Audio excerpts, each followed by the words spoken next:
Naglabas ng bagong pahayag si Coach Tim Cone tungkol kay Justin Brownlee. Gigil naman si Chris Newsome na sumabak sa Olympic Qualifying Tournament matapos magkampiyon ng Meralco.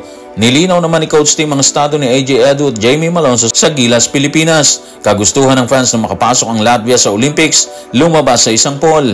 Pero si FIBA tila may babala sa mga bansang mag-host ng Olympic Qualifying Tournament. Tutukan po natin ang lahat ng yan. Pero bago yan, hihingi po tayo ng isang subscription sa lahat ng dumadaan sa ating munting channel kung nagugustuhan nyo ang ating palabas.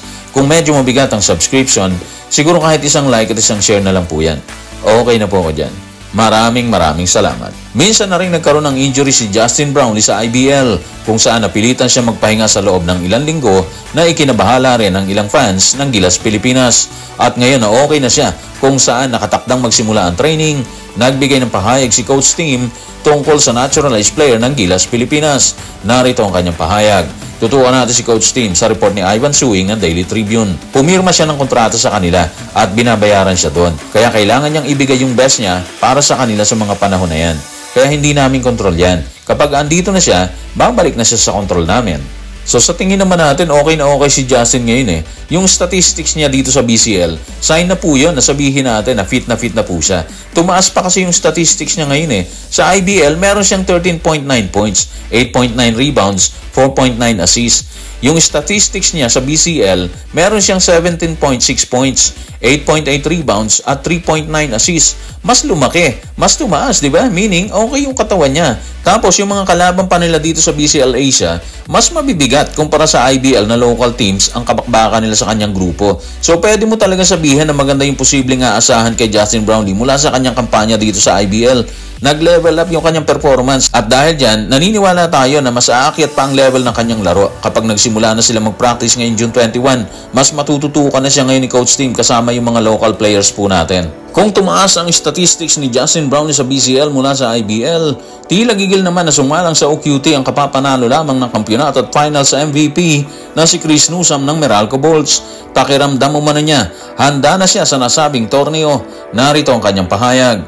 Tutukan natin si Chris Newsome sa report ni Ivan Suing ng Daily Tribune. Hindi natatapos dito trabaho. Yan ang nasa isipan ko kahit nanalo kami ngayon. Pupunta pa rin ako sa gym bukas. Maaaring magpahinga ako ng 1 o 2 araw pero kailangan kong manatili sa gym para makuha ko yung rhythm. Nasa playoff intensity na ang isip ko kaya pakiramdam ko handa na ako para sa Olympic qualifier at sabik na akong makita yung mga kasama sa Biyernes. Fresh na fresh si Chris Newsome mula sa panalo versus sa SMB. Ramdam mo talaga yung gigil niya doon. Parang hindi pa nawawala yung pakiramdam niya sa mga huling segundo ng laban versus SMB kung saan tinatak niya yung winning basket para sa Meralco Bolts. Given naman yun kasi maganda talaga yung tinakbo ng laro ni Chris eh. And hopefully matranslate niya yan sa OQT. Matindi pa nga kailangan ng Gilas sa outside shooter, di ba? So sana lumabas yun once nakaharap na nila yung Latvia at Georgia. Sa ngayon may statistics si Chris Newsome na 22.5 points, 5.3 rebounds, and 4.5 assists sa 6 na bakbakan po yan sa finals ha. At hindi natin pwedeng ikaila na bukod sa kanyang itinilang puntos, magiging malaking bagay din siya sa depensa ng kupunan. Lalo na ngayon na wala ulit si AJ Edu na posible sanang maging katuwang ni Kai Sotto sa loob. Habang tila gigil na si Chris Newsome na mapasabak sa OQT kasama ang hanay ng Gilas, Pilipinas, muli namang nagbigay ng pahayag si Coach Tim Cone tungkol sa totoong estado ni AJ Edu at Jamie Malonzo sa pambansang kupunan. Tanong, ano nga ba ang pahayag ng Barangay Ginebra Mentor? Tutukan natin si Coach Tim sa report ni Reynald Magallon ng Manila Bulletin. Parehong wala sa OQT si AJ Edu at Jamie Malonzo. Pero pareho pa rin silang kabahagi ng programa. Meron pa ring issue sa knee injury si AJ Edu. Siya ay opisyal na papalitan ni Japet Aguilar sa lineup. Malinaw, wala sila ngayon sa Gilas pero kabahagi pa rin sila ng 4 na taong programa ni Coach Tim at SBP sa pambansang kupunan. Meaning, hindi hadlang ang injury nilang dalawa ngayon sa estado nila sa team. Pinalitan lang sila pansamantala. Pero babalik din sila sa okasyon sakaling okay na sila pareho. At makikita natin sila guys sa susunod na window ng FIBA Asia Cup Qualifiers. Gaganapin po yan sa November 21 kalaban ng New Zealand. November 24 kalaban naman yung Hong Kong.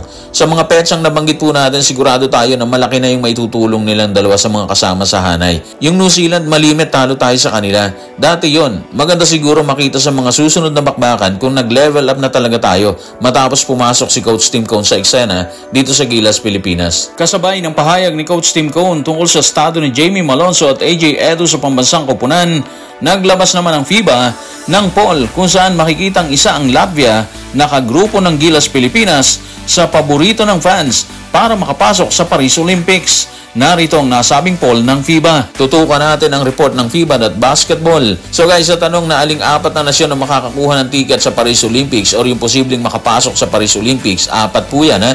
Kada isang OQT, isa yung papasok po kasi. Nakakuha ang Greece ng 267 votes para sa OQT na gaganapin sa kanilang bansa. Sa Greece, nakakuha naman ng 230 votes ang Latvia para sa OQT na gaganapin sa kanilang bansa rin ha, sa Latvia. Kagrupo nga po dyan ang Gilas Pilipinas. Nagtala naman ng 270 votes ang Lithuania para sa gaganaping OQT dito sa Puerto Rico. At nagtala naman ng 419 votes ang Lebanon. Malaki to ha. Para sa OQT na gaganapin sa Spain. Of course, boto po yan ng fans eh. So, expect na natin na ganun talaga yung mangyayari. Ibig sabihin, ang bansang Greece, Latvia, Lithuania at Lebanon ang gusto ng fans na makapasok sa Paris Olympics. Yung Greece at Latvia guys ha, sila ang host ng kanilang Olympic qualifying tournament. Yung Lithuania at Lebanon, OQT Puerto Rico at Spain po yan. Ayaw naman ni FIBA na i-spoil sana ang gusto ng fans na makapasok ang Greece at Latvia kung saan sa sarili nilang bansa gaganapin ang Olympic qualifying tournament. Pero base kasi sa resulta ng 2020 OQT, walang bansang nag-host ang nakapasok sa Olympics. Eto guys ha, sa 2020 OQT na ginanap sa Canada, Czech Republic yung pasok. Sa 2020 OQT Croatia, pumasok naman ang Germany. So ibig sabihin, hindi rin pumasok yung Croatia. Di ba? Sa 2020 OQT Lithuania, pumasok ang Slovenia ni Luka Doncic. So, hindi pumasok talaga yung Lithuania. Ha? And sa 2020 OQT Serbia, pumasok ang Italy para biguin ang Serbia. Hindi pasok ang Serbia. So, ito yung resulta ng 2020 OQT. Natila hamon ni FIBA sa mga bansa mag-host ngayon sa Olympic qualifying tournament. Ibig sabihin, malaki yung pressure sa kanila. Parang sinasabi kasi ni FIBA na baguhin yung resulta ngayon kumpara nung nagdaang 2020 Olympic qualifying tournament. So guys, maraming salamat.